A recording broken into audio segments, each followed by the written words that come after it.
তোমার সাথে পরিচয় হওয়ার পর এরকম কোনো রাত নেই যে তোমাকে নিয়ে ভাবিনি। তাহলে একটু বুঝো যে তুমি হারিয়ে গেলে আমার জীবনটা কেমন হয়ে। কি ভাবছো মনে পড়বে না? আরে পড়বে পড়বে, এক যুগ পরে হলেও আমার কথা তোমার মনে পড়বে। সেদিন অনেক আফসোস নিয়ে বলবে যে আমার একটা পাগলি ছিল যাকে অনেক অবহেলা করতাম, তবু আমার কাছে ফিরে আস। আমি জানি গাড়ির ড্রাইভাররা অনেক ভালো মানুষ। কি গাড়ির ড্রাইভার ভাইয়েরা, ঠিক বললাম তো? আমি কিন্তু 2 ঘন্টা পরে এসে এই ভিডিওটা দেখবো আমার কয়টা ভাই আমার এই ভিডিওতে কমেন্ট করছে, ঠিক আছে? ভালো মেয়েরা যদি সত্যি ভালোবাসা পায় আর সেই সংসারে যদি অভাব অটন লেগেও থাকে, তবুও তারা সংসার ছাড়ে না। কারণ একটা মেয়ে স্বামীর ভালোবাসা পেলে সব কষ্টই সহ্য করতে পারে।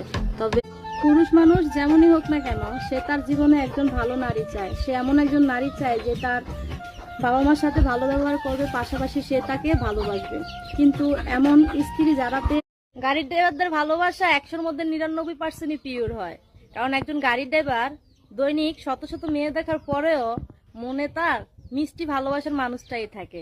আর এত মানুষ ফ্যামিলির অবাধ্য হয়ে বাবা মায়ের কথা না শুনে বিয়ে করা ছেলেটার মনের খোঁজ নিয়ে দেখেন, সেও তার বউর কাছ, কারণ মানুষ পেয়ে গেলে আমারে কেউ ভালোবাসে না, এটা আমি খুব ভালো করে জানি।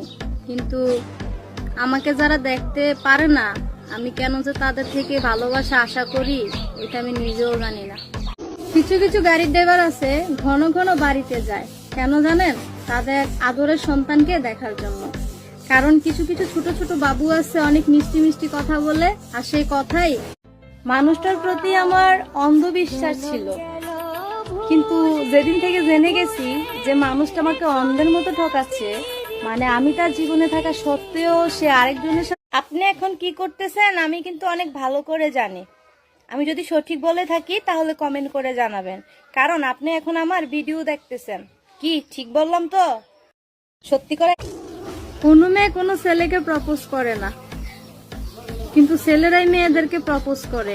আবার একটা মেয়ে যখন অতিরিক্ত মন দিয়ে ভালোবাসে, তখন ছেলেটা তার সাথে প্রকৃত সুখী তো সেই গাড়ির ড্রাইভার যে তাকে বুঝার মতো একজন বউ পাইছে। কারণ এমন কিছু কিছু গাড়ির ড্রাইভার আছে যাদের ঘরেও শান্তি নাই, মনেও শান্তি নেই। কারণ ঘর ঠিক যা, কর্মের মাঝে কষ্টের প্রতিযোগিতা হলে গাড়ির ড্রাইভাররাই প্রথম হইতো।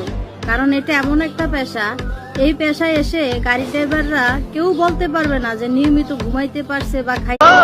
ভুলেও থাকতে পারি না, আবার কাছেও যাইতে পারি না। তারে ছাড়া ভালোও থাকতে পারবো না, আবার তারে যে পামো এমন কোনো সম্ভাবনাও দেখি না। দেখছেন আমার